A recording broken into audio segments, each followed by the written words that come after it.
जय श्री राम, जय जय हनुमान। आज आपका भी भाग्य चमकने वाला है भक्तों, क्योंकि ये चमत्कारी हनुमान मंत्र सबको नहीं मिलता है। यह मंत्र सिर्फ उसी को मिलता है जिस पर स्वयं पवन पुत्र हनुमान जी की कृपा दृष्टि होती है। जैसे ही आप इस मंत्र को सुनना प्रारंभ करते हैं, वैसे ही आपके जीवन की दरिद्रता, क्लेश, बाधाएं और आर्थिक संकट सदा के लिए समाप्त होने लगते हैं। ये कोई साधारण मंत्र का ध्वनि नहीं है भक्तों, यह ब्रह्मांडीय शक्ति है जो हनुमान जी के तेज, उनकी सिद्धि और उनकी अपार कृपा से फूटती है। जो भी भक्त इस मंत्र का जाप पाठ करते हैं या पाठ उच्चारण को 11 से 21 दिन तक श्रवण करते हैं, उनके जीवन में करोड़ों की संपत्ति, अकल्पनीय समृद्धि और अपराजेय शक्ति उतरने लगती है। यह मंत्र असंभव को तुरंत संभव बना देता है भक्तों। संख्या के अनुसार पूरा 108 बार सुनते समय हनुमान जी का ध्यान करें और अपने जीवन को धन दौलत और सभी सुखों से परिपूर्ण करने की विनती जरूर करें। हनुमान जी आपकी सभी मनोकामनाओं की पूर्ति करना प्रारंभ कर देंगे भक्तों। सच्ची श्रद्धा से पूरा श्रवण करें और अपने जीवन को खुशहाल बनाएं।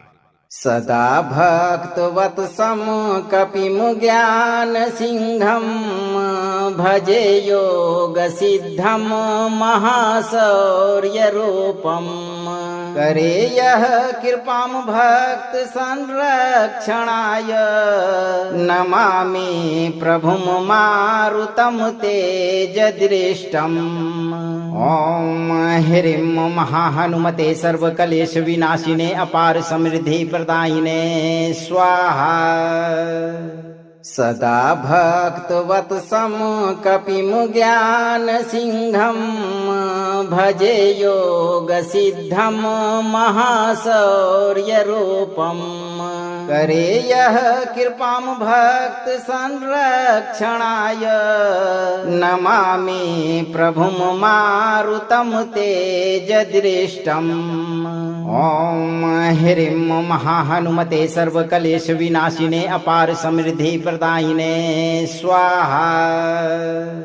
सदा भक्तवत्सम कपिमु ज्ञान सिंहम भजे योग सिद्धम महाशौर्य रूपम करे यह कृपाम भक्त संरक्षणाय नमामि प्रभुम मारुतम तेज दृष्टम।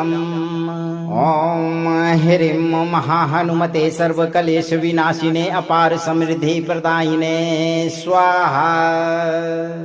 सदा भक्तवत्सम कपिमु ज्ञान सिंहम भजे योग सिद्धम महाशौर्य रूपम करे यह कृपाम भक्त संरक्षणाय नमामि प्रभुम मारुतम तेज दृष्टम।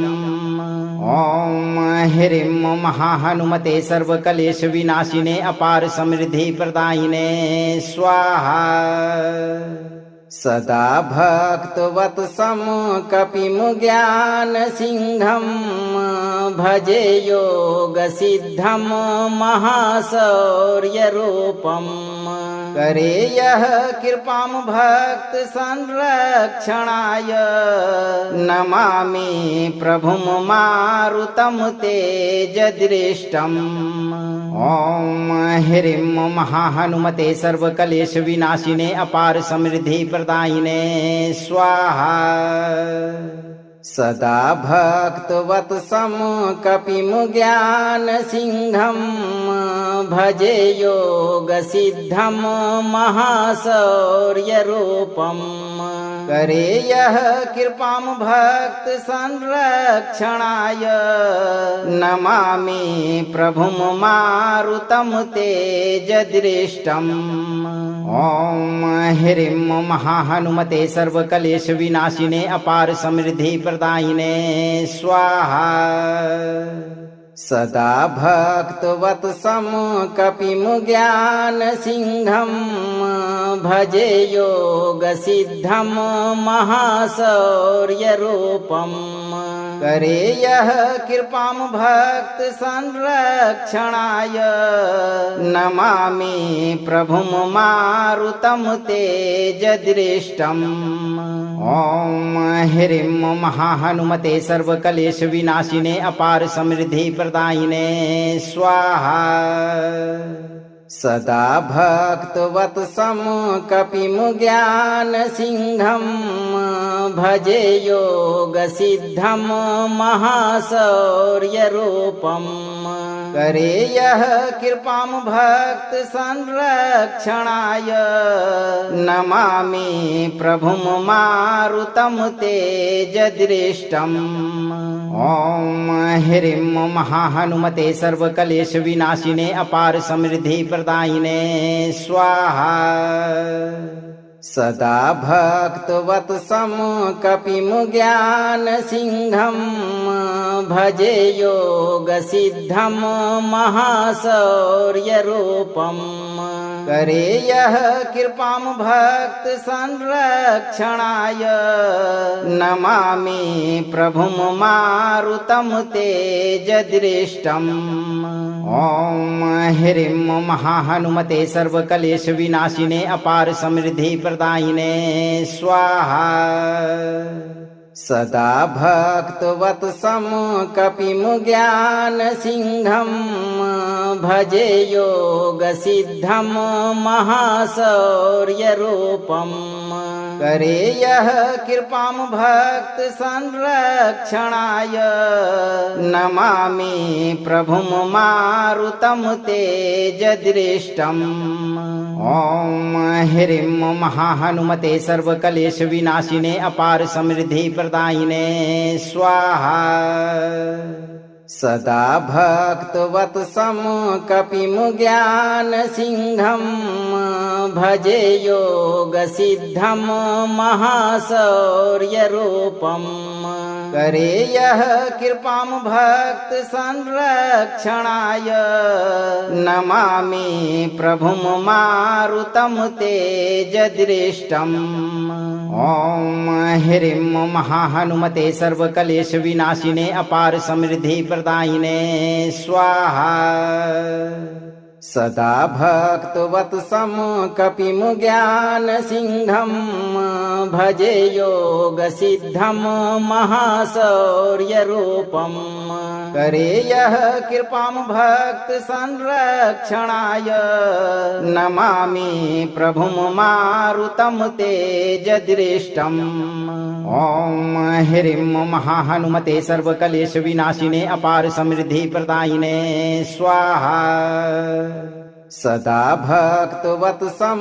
कपिं ज्ञानसिंहं भजे योगसिद्धं महाशौर्यरूपम् करे यः कृपां भक्त संरक्षणाय नमामि प्रभुं मारुतं तेजदृष्टम् ॐ ह्रीं महाहनुमते सर्वक्लेश विनाशिने अपार समृद्धि प्रदायिने स्वाहा सदा भक्तवत्सं कपिं ज्ञानसिंहं भजे योगसिद्धं महाशौर्यरूपम् करे यः कृपां भक्त संरक्षणाय नमामि प्रभुं मारुतं तेजदृष्टम् ॐ ह्रीं महाहनुमते सर्वक्लेश विनाशिने अपार समृद्धि प्रदायिने स्वाहा सदा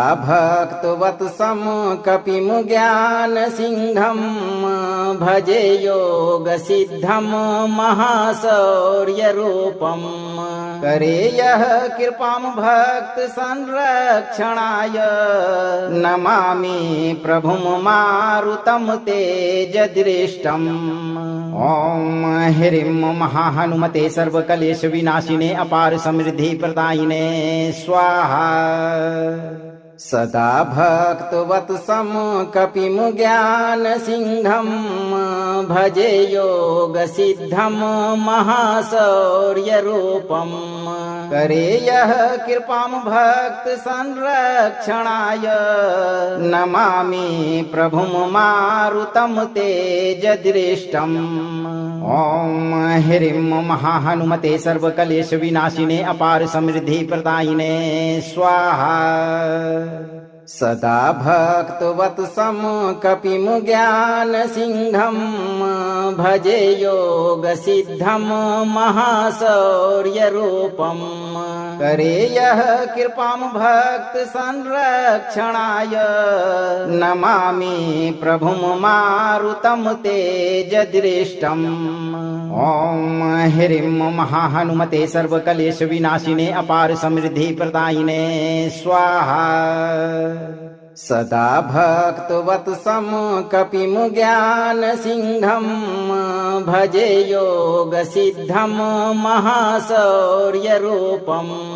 करे यः कृपां भक्त संरक्षणाय नमामि प्रभुं मारुतं तेजदृष्टम्। ओम ह्रीं महाहनुमते सर्वकलेश विनाशिने अपार समृद्धि प्रदायिने स्वाहा। सदा भक्तवत्सं कपिं ज्ञानसिंहं भजे योगसिद्धं महाशौर्यरूपम् करे यः कृपां भक्त संरक्षणाय नमामि प्रभुं मारुतं तेजदृष्टम्। ओम ह्रीं महाहनुमते सर्वकलेश विनाशिने अपार समृद्धि प्रदायिने स्वाहा। सदा भक्तवत्सं कपिं ज्ञानसिंहं भजे योगसिद्धं महाशौर्यरूपम् करे यः कृपां भक्त संरक्षणाय नमामि प्रभुं मारुतं तेजदृष्टम्। ओम ह्रीं महाहनुमते सर्वकलेश विनाशिने अपार समृद्धि प्रदायिने स्वाहा।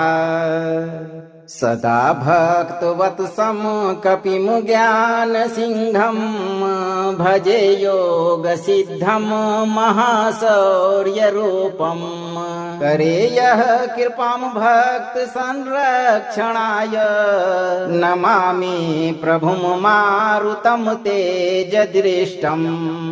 ओम ह्रीं महाहनुमते सर्वकलेश विनाशिने अपार समृद्धि प्रदायिने स्वाहा। सदा भक्तवत्सं कपिं ज्ञानसिंहं भजे योगसिद्धं महाशौर्यरूपम् करे यः कृपां भक्त संरक्षणाय नमामि प्रभुं मारुतं तेजदृष्टम्। ओम ह्रीं महाहनुमते सर्वकलेश विनाशिने अपार समृद्धि प्रदायिने स्वाहा। सदा भक्तवत्सं कपिं ज्ञानसिंहं भजे योगसिद्धं महाशौर्यरूपम् करे यः कृपां भक्त संरक्षणाय नमामि प्रभुं मारुतं तेजदृष्टम्। ओम ह्रीं महाहनुमते सर्वकलेश विनाशिने अपार समृद्धि प्रदायिने स्वाहा। सदा भक्तवत्सं कपिं ज्ञानसिंहं भजे योगसिद्धं महाशौर्यरूपम् करे यः कृपां भक्त संरक्षणाय नमामि प्रभुं मारुतं तेजदृष्टम्। ओम ह्रीं महाहनुमते सर्वकलेश विनाशिने अपार समृद्धि प्रदायिने स्वाहा। सदा भक्तवत्सं कपिं ज्ञानसिंहं भजे योगसिद्धं महाशौर्यरूपम् करे यः कृपां भक्त संरक्षणाय नमामि प्रभुं मारुतं तेजदृष्टम्। ओम ह्रीं महाहनुमते सर्वकलेश विनाशिने अपार समृद्धि प्रदायिने स्वाहा। सदा भक्तवत्सं कपिं ज्ञानसिंहं भजे योगसिद्धं महाशौर्यरूपम् करे यः कृपां भक्त संरक्षणाय नमामि प्रभुं मारुतं तेजदृष्टम्। ओम ह्रीं महाहनुमते सर्वकलेश विनाशिने अपार समृद्धि प्रदायिने स्वाहा। सदा भक्तवत्सं कपिं ज्ञानसिंहं भजे योगसिद्धं महाशौर्यरूपम्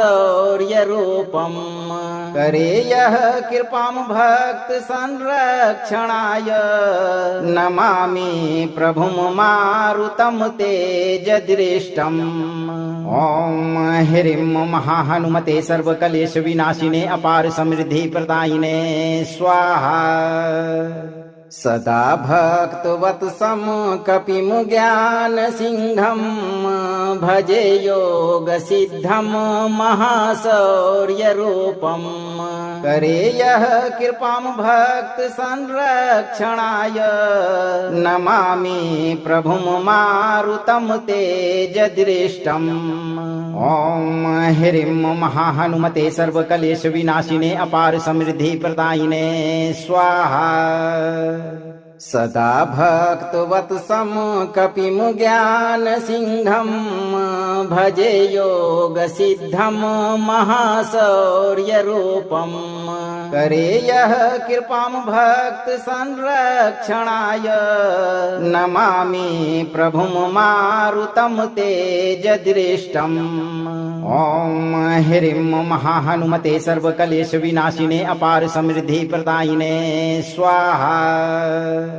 सदा भक्तवत्सं कपिं ज्ञानसिंहं भजे योगसिद्धं महाशौर्यरूपम् करे यः कृपां भक्त संरक्षणाय नमामि प्रभुं मारुतं तेजदृष्टम्। ओम ह्रीं महाहनुमते सर्वकलेश विनाशिने अपार समृद्धि प्रदायिने स्वाहा। सदा भक्तवत्सं कपिं ज्ञानसिंहं भजे योगसिद्धं महाशौर्यरूपम् करे यः कृपां भक्त संरक्षणाय नमामि प्रभुं मारुतं तेजदृष्टम्। ओम ह्रीं महाहनुमते सर्वकलेश विनाशिने अपार समृद्धि प्रदायिने स्वाहा। सदा भक्तवत्सं कपिं ज्ञानसिंहं भजे योगसिद्धं महाशौर्यरूपम् करे यः कृपां भक्त संरक्षणाय नमामि प्रभुं मारुतं तेजदृष्टम्। ओम ह्रीं महाहनुमते सर्वकलेश विनाशिने अपार समृद्धि प्रदायिने स्वाहा। सदा भक्तवत्सं कपिं ज्ञानसिंहं भजे योगसिद्धं महाशौर्यरूपम् करे यः कृपां भक्त संरक्षणाय नमामि प्रभुं मारुतं तेजदृष्टम्। ओम ह्रीं महाहनुमते सर्वकलेश विनाशिने अपार समृद्धि प्रदायिने स्वाहा। सदा भक्तवत्सं कपिं ज्ञानसिंहं भजे योगसिद्धं महाशौर्यरूपम् करे यः कृपां भक्त संरक्षणाय नमामि प्रभुं मारुतं तेजदृष्टम्। ओम ह्रीं महाहनुमते सर्वकलेश विनाशिने अपार समृद्धि प्रदायिने स्वाहा। सदा भक्तवत्सं कपिं ज्ञानसिंहं भजे योगसिद्धं महाशौर्यरूपं करे यः कृपां भक्त संरक्षणाय नमामि प्रभुं मारुतं तेजदृष्टम्। ओम ह्रीं महाहनुमते सर्वकलेश विनाशिने अपार समृद्धि प्रदायिने स्वाहा। सदा भक्तवत्सं कपिं ज्ञानसिंहं भजे योगसिद्धं महाशौर्यरूपं करे यः कृपां भक्त संरक्षणाय नमामि प्रभुं मारुतं तेजदृष्टम्। ओम ह्रीं महाहनुमते सर्वकलेश विनाशिने अपार समृद्धि प्रदायिने स्वाहा। सदा भक्तवत्सं कपिं ज्ञानसिंहं भजे योगसिद्धं महाशौर्यरूपं करे यः कृपां भक्त संरक्षणाय नमामि प्रभुं मारुतं तेजदृष्टम्। ओम ह्रीं महाहनुमते सर्वकलेश विनाशिने अपार समृद्धि प्रदायिने स्वाहा। सदा भक्तवत्सं कपिं ज्ञानसिंहं भजे योगसिद्धं महाशौर्यरूपं करे यः कृपां भक्त संरक्षणाय नमामि प्रभुं मारुतं तेजदृष्टम्। ओम ह्रीं महाहनुमते सर्वकलेश विनाशिने अपार समृद्धि प्रदायिने स्वाहा। सदा भक्तवत्सं कपिं ज्ञानसिंहं भजे योगसिद्धं महाशौर्यरूपं करे यः कृपां भक्त संरक्षणाय नमामि प्रभुं मारुतं तेजदृष्टम्। ओम ह्रीं महाहनुमते सर्वकलेश विनाशिने अपार समृद्धि प्रदायिने स्वाहा। सदा भक्तवत्सं कपिं ज्ञानसिंहं भजे योगसिद्धं महाशौर्यरूपं करे यः कृपां भक्त संरक्षणाय नमामि प्रभुं मारुतं तेजदृष्टम्। ओम ह्रीं महाहनुमते सर्वकलेश विनाशिने अपार समृद्धि प्रदायिने स्वाहा।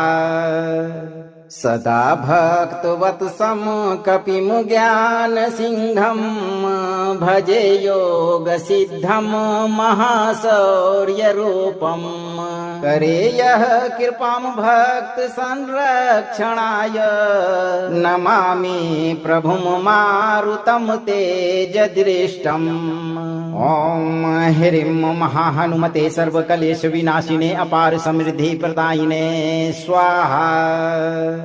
सदा भक्तवत्सं कपिं ज्ञानसिंहं भजे योगसिद्धं महाशौर्यरूपं करे यः कृपां भक्त संरक्षणाय नमामि प्रभुं मारुतं तेजदृष्टम्।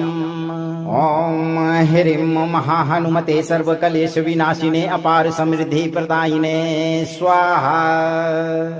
सदा भक्तवत्सं कपिं ज्ञानसिंहं भजे योगसिद्धं महाशौर्यरूपं करे यः कृपां भक्त संरक्षणाय नमामि प्रभुं मारुतं तेजदृष्टम्।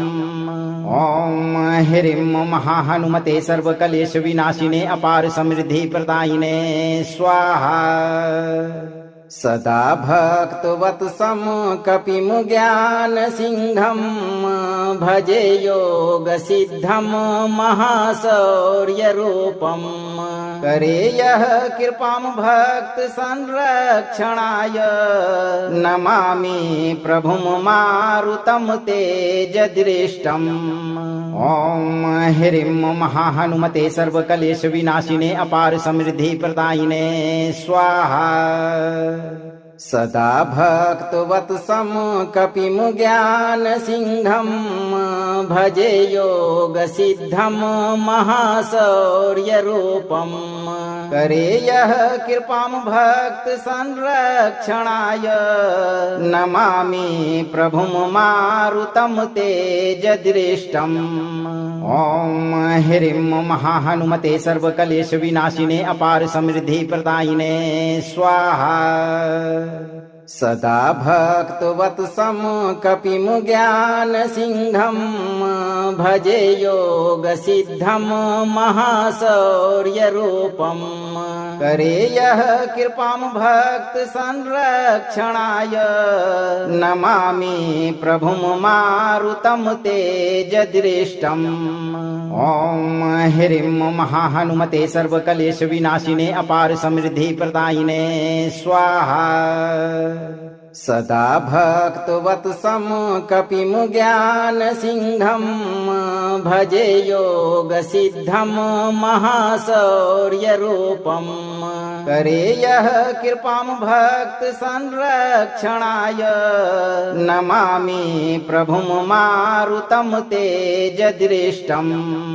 ॐ ह्रीं महाहनुमते सर्वकलेश विनाशिने अपार समृद्धि प्रदायिने स्वाहा। सदा भक्तवत्सं कपिमुज्ञानसिंहं भजे योगसिद्धं महाशौर्यरूपम् करे यः कृपां भक्त संरक्षणाय नमामि प्रभुं मारुतं तेजदृष्टम्। ॐ ह्रीं महाहनुमते सर्वकलेश विनाशिने अपार समृद्धि प्रदायिने स्वाहा। सदा भक्तवत्सं कपिमुज्ञानसिंहं भजे योगसिद्धं महाशौर्यरूपम् करे यः कृपां भक्त संरक्षणाय नमामि प्रभुं मारुतं तेजदृष्टम्। ॐ ह्रीं महाहनुमते सर्वकलेश विनाशिने अपार समृद्धि प्रदायिने स्वाहा। सदा भक्तवत्सं कपिमुज्ञानसिंहं भजे योगसिद्धं महाशौर्यरूपम् करे यः कृपां भक्त संरक्षणाय नमामि प्रभुं मारुतं तेजदृष्टम्। ॐ ह्रीं महाहनुमते सर्वकलेश विनाशिने अपार समृद्धि प्रदायिने स्वाहा। सदा भक्तवत्सं कपिमुज्ञानसिंहं भजे योगसिद्धं महाशौर्यरूपम् करे यः कृपां भक्त संरक्षणाय नमामि प्रभुं मारुतं तेजदृष्टम्। ॐ ह्रीं महाहनुमते सर्वकलेश विनाशिने अपार समृद्धि प्रदायिने स्वाहा।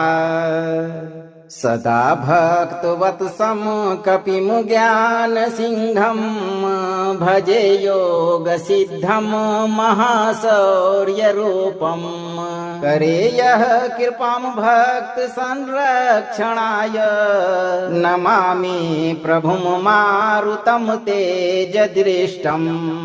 ॐ ह्रीं महाहनुमते सर्वकलेश विनाशिने अपार समृद्धि प्रदायिने स्वाहा। सदा भक्तवत्सं कपिं ज्ञानसिंहं भजे योगसिद्धं महाशौर्यरूपम् करे यः कृपां भक्त संरक्षणाय नमामि प्रभुं मारुतं तेजदृष्टम्। ओम ह्रीं महाहनुमते सर्वकलेश विनाशिने अपार समृद्धि प्रदायिने स्वाहा। सदा भक्तवत्सं कपिं ज्ञानसिंहं भजे योगसिद्धं महाशौर्यरूपम् करे यः कृपां भक्त संरक्षणाय नमामि प्रभुं मारुतं तेजदृष्टम्। ओम ह्रीं महाहनुमते सर्वकलेश विनाशिने अपार समृद्धि प्रदायिने स्वाहा।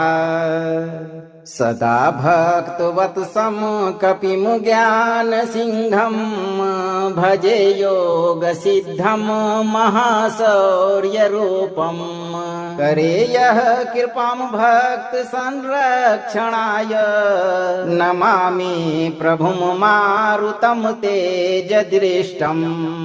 ओम ह्रीं महाहनुमते सर्वकलेश विनाशिने अपार समृद्धि प्रदायिने स्वाहा। सदा भक्तवत्सं कपिं ज्ञानसिंहं भजे योगसिद्धं महाशौर्यरूपम् करे यः कृपां भक्त संरक्षणाय नमामि प्रभुं मारुतं तेजदृष्टम्। ओम ह्रीं महाहनुमते सर्वकलेश विनाशिने अपार समृद्धि प्रदायिने स्वाहा।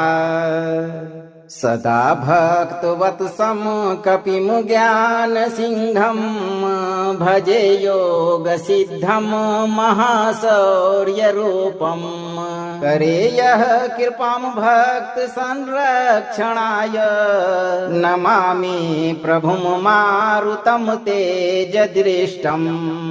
ओम ह्रीं महाहनुमते सर्वकलेश विनाशिने अपार समृद्धि प्रदायिने स्वाहा। सदा भक्तवत्सं कपिं ज्ञानसिंहं भजे योगसिद्धं महाशौर्यरूपम् करे यः कृपां भक्त संरक्षणाय नमामि प्रभुं मारुतं तेजदृष्टम्। ओम ह्रीं महाहनुमते सर्वकलेश विनाशिने अपार समृद्धि प्रदायिने स्वाहा। सदा भक्तवत्सं कपिं ज्ञानसिंहं भजे योगसिद्धं महाशौर्यरूपम् करे यः कृपां भक्त संरक्षणाय नमामि प्रभुं मारुतं तेजदृष्टम्। ओम ह्रीं महाहनुमते सर्वकलेश विनाशिने अपार समृद्धि प्रदायिने स्वाहा। सदा भक्तवत्सं कपिं ज्ञानसिंहं भजे योगसिद्धं महाशौर्यरूपम् करे यः कृपां भक्त संरक्षणाय नमामि प्रभुं मारुतं तेजदृष्टम्। ओम ह्रीं महाहनुमते सर्वकलेश विनाशिने अपार समृद्धि प्रदायिने स्वाहा। सदा भक्तवत्सं कपिं ज्ञानसिंहं भजे योगसिद्धं महाशौर्यरूपम् करे यः कृपां भक्त संरक्षणाय नमामि प्रभुं मारुतं तेजदृष्टम्। ओम ह्रीं महाहनुमते सर्वकलेश विनाशिने अपार समृद्धि प्रदायिने स्वाहा। सदा भक्तवत्सं कपिं ज्ञानसिंहं भजे योगसिद्धं महाशौर्यरूपम् करे यः कृपां भक्त संरक्षणाय नमामि प्रभुं मारुतं तेजदृष्टम्। ओम ह्रीं महाहनुमते सर्वकलेश विनाशिने अपार समृद्धि प्रदायिने स्वाहा। सदा भक्तवत्सं कपिं ज्ञानसिंहं भजे योगसिद्धं महाशौर्यरूपम् करे यः कृपां भक्त संरक्षणाय नमामि प्रभुं मारुतं तेजदृष्टम्। ओम ह्रीं महाहनुमते सर्वकलेश विनाशिने अपार समृद्धि प्रदायिने स्वाहा। सदा भक्तवत्सं कपिं ज्ञानसिंहं भजे योगसिद्धं महाशौर्यरूपम् करे यः कृपां भक्त संरक्षणाय नमामि प्रभुं मारुतं तेजदृष्टम्। ओम ह्रीं महाहनुमते सर्वकलेश विनाशिने अपार समृद्धि प्रदायिने स्वाहा। सदा भक्तवत्सं कपिं ज्ञानसिंहं भजे योगसिद्धं महाशौर्यरूपम् करे यः कृपां भक्त संरक्षणाय नमामि प्रभुं मारुतं तेजदृष्टम्। ओम ह्रीं महाहनुमते सर्वकलेश विनाशिने अपार समृद्धि प्रदायिने स्वाहा। सदा भक्तवत्सं कपिं ज्ञानसिंहं भजे योगसिद्धं महाशौर्यरूपम् करे यः कृपां भक्त संरक्षणाय नमामि प्रभुं मारुतं तेजदृष्टम्। ओम ह्रीं महाहनुमते सर्वकलेश विनाशिने अपार समृद्धि प्रदायिने स्वाहा। सदा भक्तवत्सं कपिं ज्ञानसिंहं भजे योगसिद्धं महाशौर्यरूपम् करे यः कृपां भक्त संरक्षणाय नमामि प्रभुं मारुतं तेजदृष्टम्। ओम ह्रीं महाहनुमते सर्वकलेश विनाशिने अपार समृद्धि प्रदायिने स्वाहा। सदा भक्तवत्सं कपिं ज्ञानसिंहं भजे योगसिद्धं महाशौर्यरूपम् करे यः कृपां भक्त संरक्षणाय नमामि प्रभुं मारुतं तेजदृष्टम्। ओम ह्रीं महाहनुमते सर्वकलेश विनाशिने अपार समृद्धि प्रदायिने स्वाहा। सदा भक्तवत्सं कपिं ज्ञानसिंहं भजे योगसिद्धं महाशौर्यरूपम् करे यः कृपां भक्त संरक्षणाय नमामि प्रभुं मारुतं तेजदृष्टम्। ओम ह्रीं महाहनुमते सर्वकलेश विनाशिने अपार समृद्धि प्रदायिने स्वाहा। सदा भक्तवत्सं कपिं ज्ञानसिंहं भजे योगसिद्धं महाशौर्यरूपम् करे यः कृपां भक्त संरक्षणाय नमामि प्रभुं मारुतं तेजदृष्टम्। ओम ह्रीं महाहनुमते सर्वकलेश विनाशिने अपार समृद्धि प्रदायिने स्वाहा। सदा भक्तवत्सं कपिमुज्ञान सिंहं भजे योग सिद्धं महाशौर्यरूपम् करे यः कृपां भक्त संरक्षणाय नमामि प्रभुं मारुतं तेजदृष्टम् ओम ह्रीं महाहनुमते सर्वकलेश विनाशिने अपार समृद्धि प्रदायिने स्वाहा सदा भक्तवत्सं कपिमुज्ञान सिंहं भजे योग सिद्धं महाशौर्यरूपम् करे यः कृपां भक्त संरक्षणाय नमामि प्रभुं मारुतं तेजदृष्टम् ओम ह्रीं महाहनुमते सर्वकलेश विनाशिने अपार समृद्धि प्रदायिने स्वाहा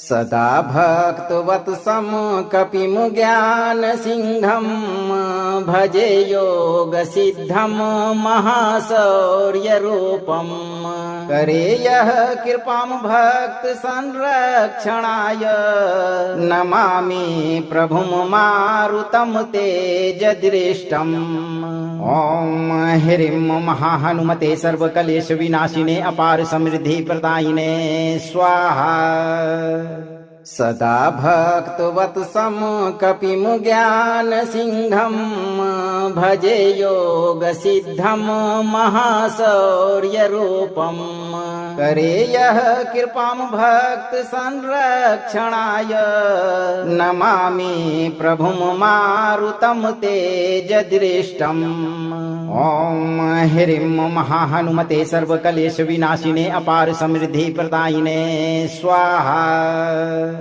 सदा भक्तवत्सं कपिमुज्ञान सिंहं भजे योग सिद्धं महाशौर्यरूपम् करे यः कृपां भक्त संरक्षणाय नमामि प्रभुं मारुतं तेजदृष्टम् ओम ह्रीं महाहनुमते सर्वकलेश विनाशिने अपार समृद्धि प्रदायिने स्वाहा सदा भक्तवत्सं कपिमुज्ञान सिंहं भजे योग सिद्धं महाशौर्यरूपम् करे यः कृपां भक्त संरक्षणाय नमामि प्रभुं मारुतं तेजदृष्टम् ओम ह्रीं महाहनुमते सर्वकलेश विनाशिने अपार समृद्धि प्रदायिने स्वाहा सदा भक्तवत्सं कपिमुज्ञान सिंहं भजे योग सिद्धं महाशौर्यरूपम् करे यः कृपां भक्त संरक्षणाय नमामि प्रभुं मारुतं तेजदृष्टम् ओम ह्रीं महाहनुमते सर्वकलेश विनाशिने अपार समृद्धि प्रदायिने स्वाहा सदा भक्तवत्सं कपिमुज्ञान सिंहं भजे योग सिद्धं महाशौर्यरूपम् करे यः कृपां भक्त संरक्षणाय नमामि प्रभुं मारुतं तेजदृष्टम् ओम ह्रीं महाहनुमते सर्वकलेश विनाशिने अपार समृद्धि प्रदायिने स्वाहा सदा भक्तवत्सं कपिमुज्ञान सिंहं भजे योग सिद्धं महाशौर्यरूपम् करे यः कृपां भक्त संरक्षणाय नमामि प्रभुं मारुतं तेजदृष्टम् ओम ह्रीं महाहनुमते सर्वकलेश विनाशिने अपार समृद्धि प्रदायिने स्वाहा सदा भक्तवत्सं कपिं ज्ञानसिंहं भजे योगसिद्धं महाशौर्यरूपं करे यः कृपां भक्त संरक्षणाय नमामि प्रभुं मारुतं तेजदृष्टम्। ओम ह्रीं महाहनुमते सर्वकलेश विनाशिने अपार समृद्धि प्रदायिने स्वाहा। सदा भक्तवत्सं कपिं ज्ञानसिंहं भजे योगसिद्धं महाशौर्यरूपं करे यः कृपां भक्त संरक्षणाय नमामि प्रभुं मारुतं तेजदृष्टम्। ओम ह्रीं महाहनुमते सर्वकलेश विनाशिने अपार समृद्धि प्रदायिने स्वाहा। सदा भक्तवत्सं कपिं ज्ञानसिंहं भजे योगसिद्धं महाशौर्यरूपं करे यः कृपां भक्त संरक्षणाय नमामि प्रभुं मारुतं तेजदृष्टम्। ओम ह्रीं महाहनुमते सर्वकलेश विनाशिने अपार समृद्धि प्रदायिने स्वाहा। सदा भक्तवत्सं कपिं ज्ञानसिंहं भजे योगसिद्धं महाशौर्यरूपं करे यः कृपां भक्त संरक्षणाय नमामि प्रभुं मारुतं तेजदृष्टम्। ओम ह्रीं महाहनुमते सर्वकलेश विनाशिने अपार समृद्धि प्रदायिने स्वाहा।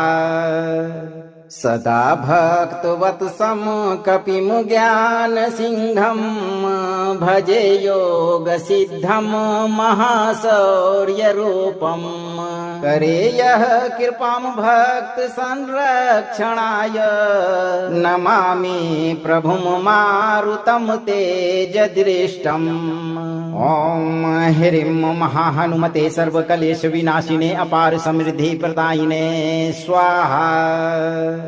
सदा भक्तवत्सं कपिं ज्ञानसिंहं भजे योगसिद्धं महाशौर्यरूपं करे यः कृपां भक्त संरक्षणाय नमामि प्रभुं मारुतं तेजदृष्टम्।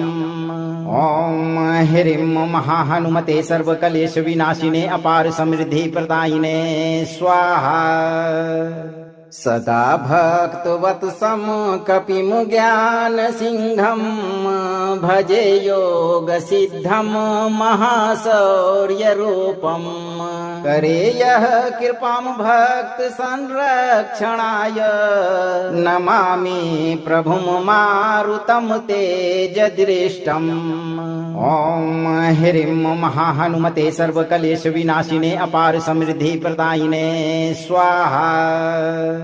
सदा भक्तवत्सं कपिं ज्ञानसिंहं भजे योगसिद्धं महाशौर्यरूपं करे यः कृपां भक्त संरक्षणाय नमामि प्रभुं मारुतं तेजदृष्टम्। ओम ह्रीं महाहनुमते सर्वकलेश विनाशिने अपार समृद्धि प्रदायिने स्वाहा। सदा भक्तवत्सं कपिं ज्ञानसिंहं भजे योगसिद्धं महाशौर्यरूपं करे यः कृपां भक्त संरक्षणाय नमामि प्रभुं मारुतं तेजदृष्टम्। ओम ह्रीं महाहनुमते सर्वकलेश विनाशिने अपार समृद्धि प्रदायिने स्वाहा। सदा भक्तवत्सं कपिं ज्ञानसिंहं भजे योगसिद्धं महाशौर्यरूपम् करे यः कृपां भक्त संरक्षणाय नमामि प्रभुं मारुतं तेजदृष्टम्। ओम ह्रीं महाहनुमते सर्वकलेश विनाशिने अपार समृद्धि प्रदायिने स्वाहा। सदा भक्तवत्सं कपिं ज्ञानसिंहं भजे योगसिद्धं महाशौर्यरूपम् करे यः कृपां भक्त संरक्षणाय नमामि प्रभुं मारुतं तेजदृष्टम्। ओम ह्रीं महाहनुमते सर्वकलेश विनाशिने अपार समृद्धि प्रदायिने स्वाहा। सदा भक्तवत्सं कपिं ज्ञानसिंहं भजे योगसिद्धं महाशौर्यरूपम् करे यः कृपां भक्त संरक्षणाय नमामि प्रभुं मारुतं तेजदृष्टम्। ओम ह्रीं महाहनुमते सर्वकलेश विनाशिने अपार समृद्धि प्रदायिने स्वाहा।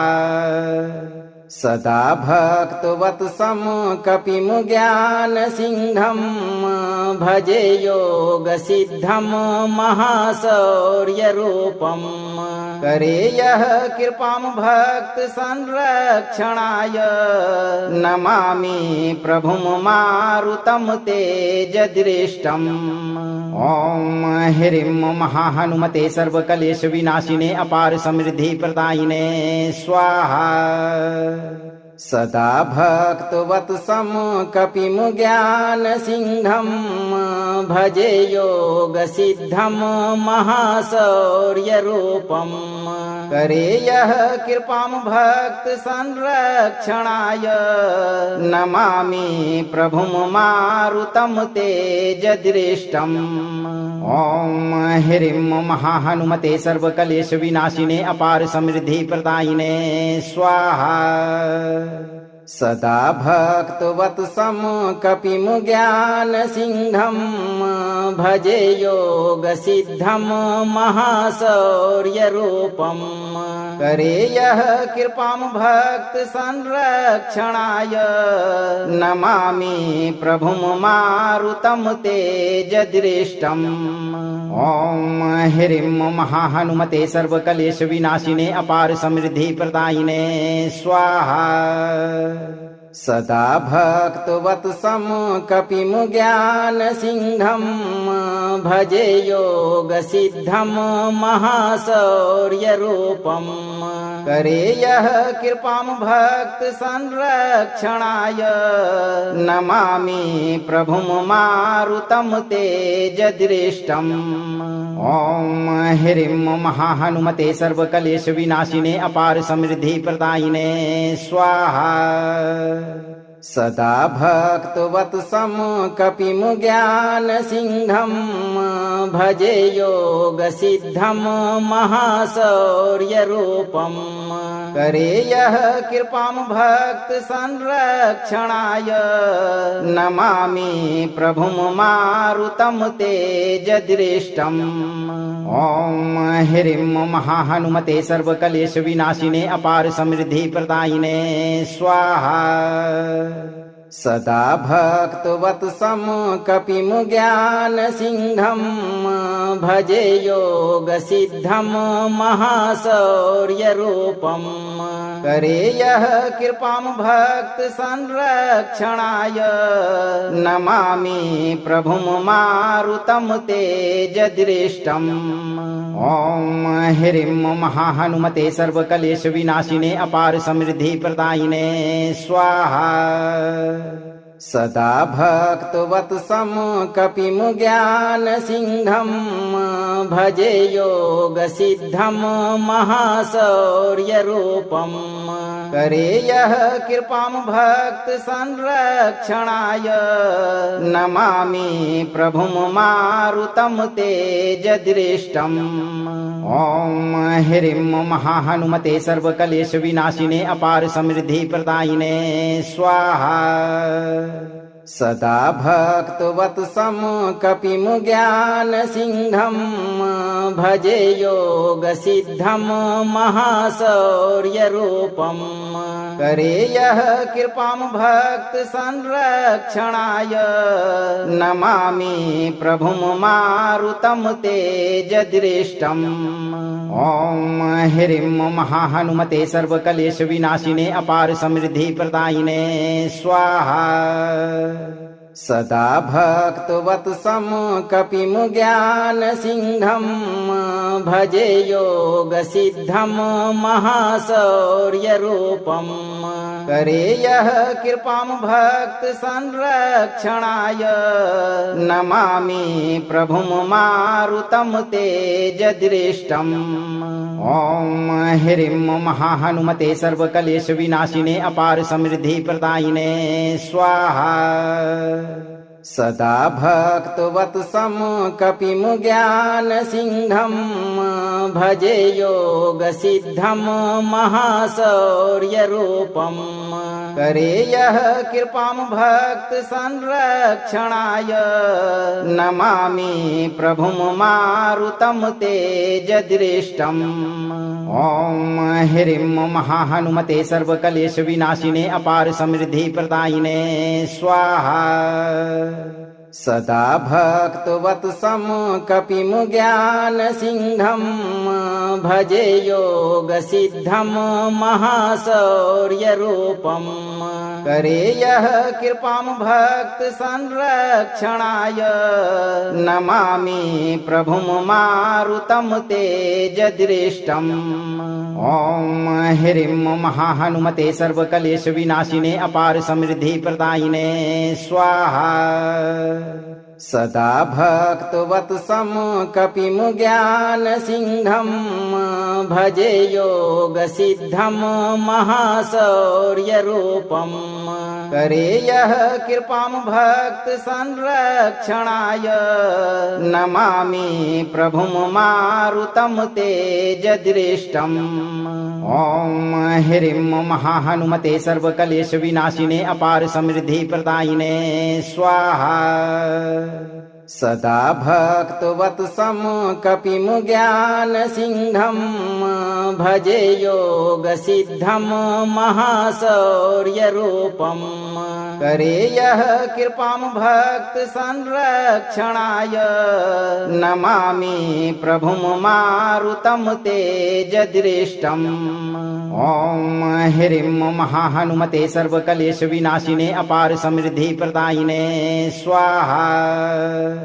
सदा भक्तवत्सं कपिं ज्ञानसिंहं भजे योगसिद्धं महाशौर्यरूपम् करे यः कृपां भक्त संरक्षणाय नमामि प्रभुं मारुतं तेजदृष्टम्। ओम ह्रीं महाहनुमते सर्वकलेश विनाशिने अपार समृद्धि प्रदायिने स्वाहा। सदा भक्तवत्सं कपिं ज्ञानसिंहं भजे योगसिद्धं महाशौर्यरूपम् करे यः कृपां भक्त संरक्षणाय नमामि प्रभुं मारुतं तेजदृष्टम्। ओम ह्रीं महाहनुमते सर्वकलेश विनाशिने अपार समृद्धि प्रदायिने स्वाहा। सदा भक्तवत्सं कपिं ज्ञानसिंहं भजे योगसिद्धं महाशौर्यरूपम् करे यः कृपां भक्त संरक्षणाय नमामि प्रभुं मारुतं तेजदृष्टम् ओम ह्रीं महाहनुमते सर्वकलेश विनाशिने अपार समृद्धि प्रदायिने स्वाहा सदा भक्तवत्सं कपिं ज्ञान सिंहं भजे योग सिद्धं महाशौर्य रूपम् करे यः कृपां भक्त संरक्षणाय नमामि प्रभुं मारुतं तेजदृष्टम् ओम ह्रीं महाहनुमते सर्वकलेश विनाशिने अपार समृद्धि प्रदायिने स्वाहा। अगर आपको यह मंत्र प्रभावशाली लगा हो तो मंत्र को लाइक करें, दोस्तों को शेयर करें और चैनल को सब्सक्राइब करते समय दरबार की घंटी जरूर बजाएं। धैर्य रखें और सही कर्म करते हुए हनुमान जी पर भरोसा रखें। आपकी सभी मनोकामनाओं की पूर्ति हनुमान जी तुरंत करेंगे भक्तों।